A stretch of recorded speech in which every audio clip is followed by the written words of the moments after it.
Do not adjust your set. Straighten it all out. Here we go. It is September. It is the FOX6 Sports Blitz, and we have a full crew here tonight. Brandon Cruz, Lily's out, Tim Van Voort, and you. We appreciate it. Here's our starting lineup. Countdown to kickoff for the Packers just a week away from their regular season kickoff against the Bears. The Brewers keep their grasp on the Central Division for another week. We use food to measure out some yardage. And say what? The Badgers open up the Luke Fickell era with a win. And we take a look in the mirror for this week's high school hotshot.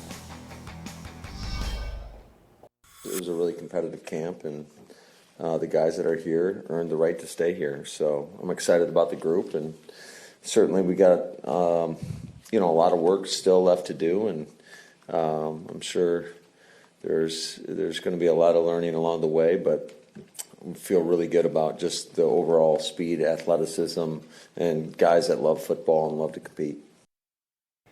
Some vintage coach speak from Matt LaFleur. That's exactly what any coach would say, but I think it sums up this Packers preseason. Brandon, let's start with you. I think it went according to script. Well, I mean, think about it. Very few injuries. Everybody comes out healthy for the most part. You lose Tyler Davis, but everyone else is there. And you got everything you wanted out of Jordan Love. He played as much as you wanted. You got the successes that he had. You saw mistakes, but they were correctable. You have a good core in the starting or the backup quarterback with Sean Clifford. So you have this offense that's looking like, okay, we are where we have planned. We are where we want to go heading into the first week. The defenses also look good. The defense also comes out healthy. So basically, to me, there was no drama that had these guys distracted. All it was football, learning the system, learning each other, getting comfortable, and they do seem to be a very unified group. And I think that's all you could ask for at this point as they head into the first week to get ready for the Bears. Really kind of boring. And actually, that's good. That is good, right? I mean, again, the guys are healthy. They were excited. There wasn't any big scuffle that we have to talk about. Everything's status quo. And then, of course, they march into Soldier Field Sunday. It'll be a fun game in Chicago. But, I think I like this, though. There's not, too much rah-rah as we head into the season because I think the guys are ready. They're prepared, and that's what Matt LaFleur wants. I think it's a big game Sunday, to be honest with you. The Packers are coming in with this upbeat new look at quarterback and upbeat preseason. The Bears have put a lot of eggs into this bag, trading and the way they're trying to build their roster. They weren't very good last year. If the Packers beat them down again, the Bears fans are going to go, oh my goodness. But if the Bears get the upper hand, Lily, you'll be down there with me. What are you anticipating for Sunday? I think this is a sneaky important game for Green Bay, right? Because again, the Bears have not beaten the Packers in 4 years, or 5 years now. It's 2023. And the Packers, I think this is a good foundational game for them just to see where they're at, right? You talk about the defense. Can they stop Justin Fields? Can they stop that potent rushing attack from Chicago? And again, what can this Packers offense look like? I think this is a good barometer game for this young Packers team. Again, just to kind of start the season out right against a really, really tough, divisional opponent who, these fans are not going to be kind to them when they do come to Soldier Field. And I think this is, again, a game that will kind of show Matt LaFleur what pieces he has and who he can really rely on. So this is a very important game for Green Bay to win, make a statement on the road, and have Jordan Love play a good game against a division opponent. And Brandon, you go to the regular season, it is so different than it has been for the preseason. It just is. Every year you flip a switch. And that's what makes this so fun. I mean, the NFL is an event every single week, and it feels like, with the start of this year, with so many things that we don't know about for real because the preseason is, 2, 3, maybe 4 series, and then you don't see the same guys anymore. And now it all matters, and there's so much to look forward to if you're a young player on this team because you're going to get opportunities, something we haven't seen a whole lot with the Packers. So to me, this is the exciting time. The one thing I think to really look for, and it was the only real, to me, drama that we saw throughout training camp, is Anders Carlson. What's he going to be like in a pressure situation if he is called upon late in a game that's a 2-point, 1-point game, and he has to kick to make the difference? We're seeing video here of Anders Carlson out of the hold of Pat O'Donnell, who will not be holding for him in the regular season. Lily, a change at punter, which means a change at holder. Daniel Whalen, the Packers are basically saying, all right, we're trying youth and potential in a lot of places, including punter. Exactly, and I think that's going to be the experiment to say, is this actually going to work long term, right? You get rid of a lot of guys who had a lot of big career NFL snaps, and then you bring in some young youth experience, and you're hoping those guys can figure things out and be reliable. And I think that's going to be the big X factor, right? Because again, you kind of know what you have on offense and defense, but special teams with the new pieces there is, can they play solid? Can they contribute, not make any mistakes, not get anything blocked? That's going to be the most important thing, is to get that procedure down correctly and get things done right. I think that's going to be something really to watch for in that game against the Bears. Daniel Whalen from Ireland. The Packers and the NFL have not had a player from Ireland at the start of the season in 1985, for goodness sake. Speaking of the Packers, it's halftime, so we want to know from you on our Fox 6 Blitz Insta poll, how many wins you're counting on for these guys. Go to the QR code there. You go to fox6now.com. We have a couple of ranges for you here. And before the end of the show, we want to see where you're going. If someone goes 17, I mean, you're welcome to. That would be a big payday in Vegas. Might be a little high, but we'll see. Wherever you want to come in on that one, how many games will the Packers win this season? When you get to September and you're in it and you have a chance, man, it's not quite playoff atmosphere, but it's close. And those games are fun. Those games are fun to be a part of. It's never any fun knowing you're out of it when September starts. That makes for a long one. So we just got to keep playing good, clean baseball. See where it takes us. That's Wade Miley, in case you don't recognize him. And you talked to him today, Brandon, in the clubhouse, and he's exactly right. Well, you felt it. The Phillies were in town, a team that's leading the National League wild card, so they have a lot to play for, and they're a team that have been playing very well. They lose the first two, kind of a wild one night. They almost come back on Saturday, but the Brewers take the series. Today, all of a sudden you're starting to think, is there a no-hitter going on? I mean, he's gone 5 2/3, and then a sharp ball to third base that just gets right by Monasterio is understandable. It is a base hit. And then everything kind of changes. The momentum shifts. The Phillies take the lead, hit a couple of bombs in the seventh inning. And so what you saw there was playoff-like baseball, because it was a 2-run game. The Brewers had plenty of opportunities with runners on base. They didn't hit the ball well today, and they definitely didn't get any hits with runners in scoring position, but they had opportunities. And you start to feel that a lot more in September, and the guys on the field do too. I was talking to Mark Canna about it too, and he says this is where it's fun. You want those opportunities. You want to be playing in these games that matter right now, when guys are watching and when everything really does hinge on this at bat for a game, because that might make things better for you come October. This whole week was playoff feel, whether it was away or home for these Brewers, and they've responded pretty well, matching that level of intensity, Lily. Can they stay ahead of the field here to win this division, or at the very least get into the playoffs as a wild card? You certainly believe that they have the pieces too, right? I mean, when you look at their trade deadline acquisitions, Mark Canna, Carlos Santana, those guys have been performing well as of late, and that's kind of what you wanted, right? You want to bring guys in at the deadline and have them contribute. They certainly have. They've been some big pieces in a couple of the wins that the Brewers have had, but I certainly think, again, this is a team that has been in so many close games, so many one-run games. There you look, they're 3.5 up on the Cubs right now. Again, saw that lead dwindle down from 4.5. But you have to believe, with the schedule that they have the Pirates and Yankees coming up on the road. If they can kind of sweep or do something good out east this week, that sets them up in a really good spot, though, to potentially finish out September on a high note. And you're going to want that because, again, you finish out the regular season taking on the Cubs again. So I think, again, this team has the pieces to make a run in September. I think they've really flashed the fact that they can hang with those really good teams in the National League. And so I think that's a really good sign for this team. And again, their bats have gotten going. That's what we want to see with their stellar pitching. So I think the ceiling is high for this Brewers team. They just have to be consistent. You say stellar pitching. I'll tell you, Freddie Peralta, what a month he had. NL Pitcher of the Month. And he really adds to Corbin Burns. Brandon Woodruff's been throwing the ball pretty well. That gives you, Miley's number 4 on that list, right, and he's decent. So that gives you a starting point for sure. But somebody has to be the bellwether in the lineup, Brandon. And William Contreras is showing some signs that he could be that guy. Well, he has a 13-game hit streak after getting a home run today, and he's been just unbelievable. I mean, most of the time when a catcher gets a day off, he gets a day off to rest.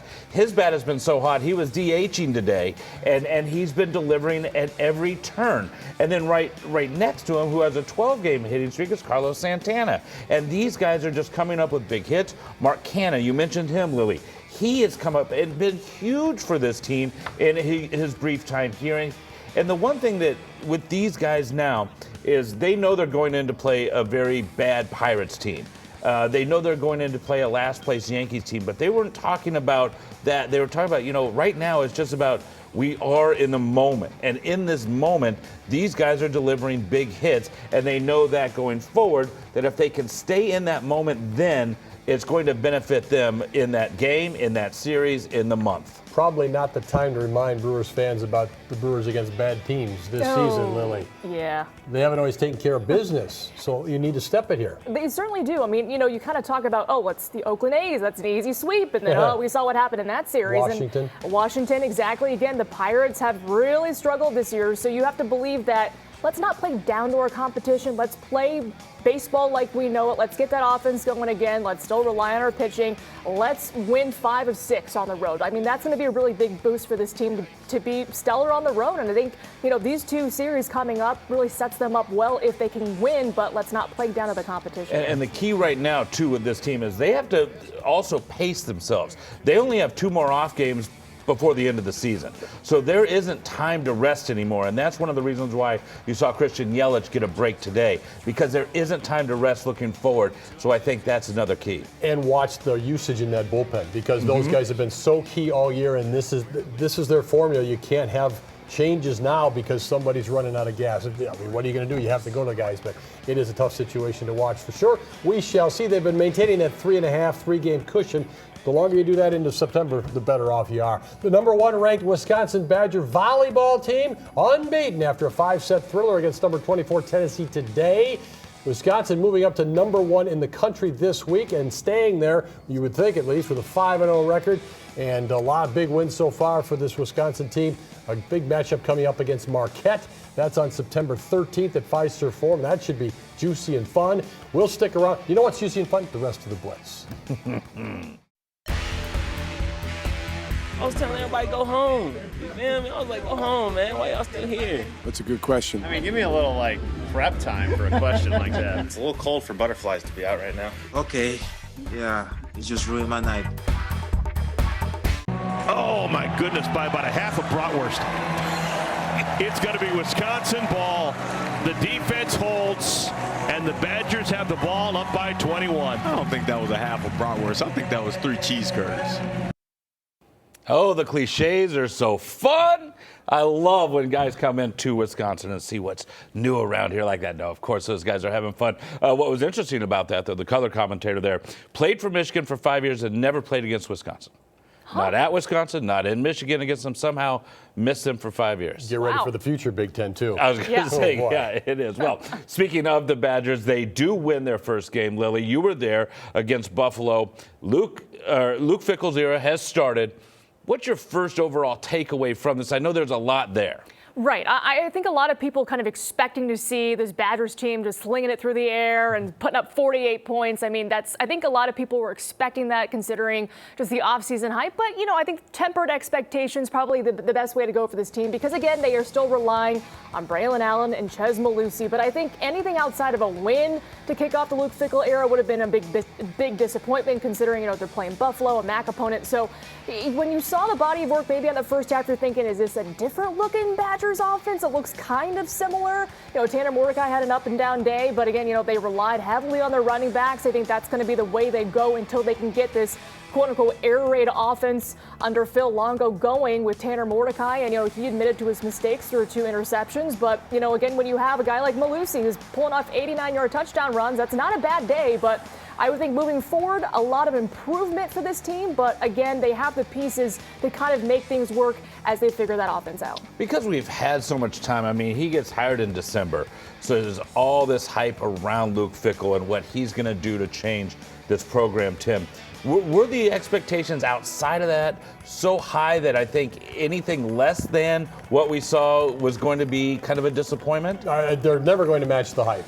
And the Badgers created the hype. And Luke Fickell created the hype with the bat signal, and here comes another recruit in and that sort of thing. And they've done a wonderful job of re-energizing that program. Let's face it, a calendar year ago, things were really kind of flatlining for the Wisconsin Badger football program. So they have done what you want to do.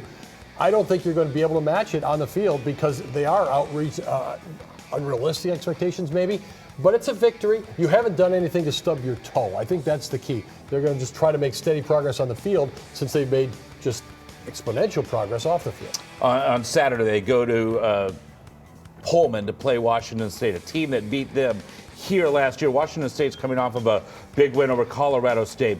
Do you think after what you saw this week that we will see more passing in that game, or they'll mix it up a little more, because what we did see was traditional Badger football? You would hope so, right? Because I think, if Skylar Bell had caught that long touchdown pass from Tanner Mordecai, maybe this is a different game and maybe he's throwing it down the field more often, but he drops that one and then they kind of go more conservative with the running game and short passes here and there. So you have to think maybe this is a game they can try and air it out. Again, Washington State last year when they beat the Badgers, that was kind of led to the downfall of Paul Chryst. So we'll see how this Badgers team responds, but I'd expect more fireworks offensively. All right, we'll see what happens Saturday night. Well, let's check in on our Instapoll question. Remember, you can go directly to it just by scanning this code or going to our website, fox6now.com. How many games will the Packers win this season? Right now, the majority of you think between 6 and 8, and I would think many people would be there. Of course, we're looking for more of your answers, and we will have all of those coming up at the end of the show. Coming up next, though, our high school hotshots. Stay with us. Welcome back. Now, once upon a time, these twin sisters claimed to have been shy freshmen, but since then they've grown into leaders who have helped their team reach unprecedented heights. Here's this week's Fox 6 High School Hotshots.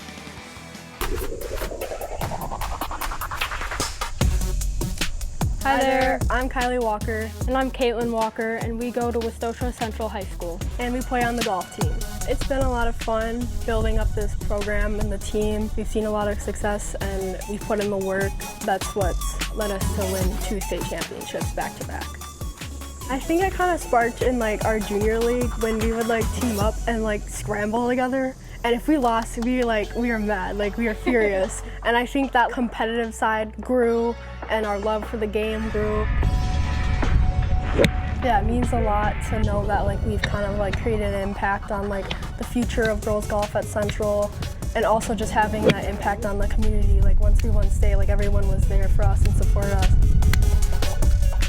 I'm left-handed and I'm right-handed. I'm right-footed, she's left-footed. On the range sometimes we're kind of mirror twins. Yeah, so I get to see her bad shots and she sees mine, and then we can fix each other up. And then fix each other up. I mean, even our teeth are mirrored. Our orthodontist even said that. I'm older by a few minutes. Well, she's taller than me, so if I bring up the age, she just brings up how she's taller. Well, we already verbally committed to Ferris State University. They have the professional golf management program. Other than that, we both like the pharmacy program. Our parents, they're both pharmacists, and they've always been pushing it on us. She's very smart. If I have a math question or just a school question, she can answer it. Caitlin is the most loving, caring person. Whenever I'm sad, I can always go to her and she'll have something to say and make me feel better. Yeah, I think golf will always be our hobby. I imagine us being members at the same country club. Yeah. And just 60 years old, just golfing together. Yeah. I'm Caitlin Walker. And I'm Kylie Walker. And we go to Westosha Central. And we're 2-time state champions. For this week's Fox 6 High School Hotshots. And the Walker sisters also happen to share first-team all-conference titles. Now, both girls are also community volunteers, members of the National Honor Society, and they're also at the top of their class academically. And now their hope is to graduate as co-valedictorians. Pretty awesome. We're already thinking about week 4 of the high school Blitz. I'll be at Pewaukee as the Pirates take on Catholic Memorial for our game of the week. We'll also be at Milwaukee Hamilton and Milwaukee Rufus King, West Alice Hale versus Brookfield Central, Greenfield versus Wisconsin Lutheran, West Bend West against Whitefish Bay, and Watertown Luther Prep versus University School. Well, that'll be a fun week of high school football. We'll be right back with a look at the week ahead. Keep it here. Thanks for your participation tonight on the Fox 6 Blitz Instapoll. You see where you're thinking kind of middle of the pack for the Packers, right around 500 this season. Speaking of the Packers, will they get win number 1 at Chicago Sunday? We'll see. Special edition of Fox 6 News follows the game. And it looks like a trip to the Palouse to take on the Cougs for the Badgers on Saturday night. And the Brewers, another big week for them. They're on the road on the East Coast. 3 games against the Pirates and 3 games against the Yankees out east. Get you all set here. Lots of good stuff going on. We appreciate you being with us here tonight. For Lily and Brandon, I'm Tim. Have a terrific week and happy Labor Day.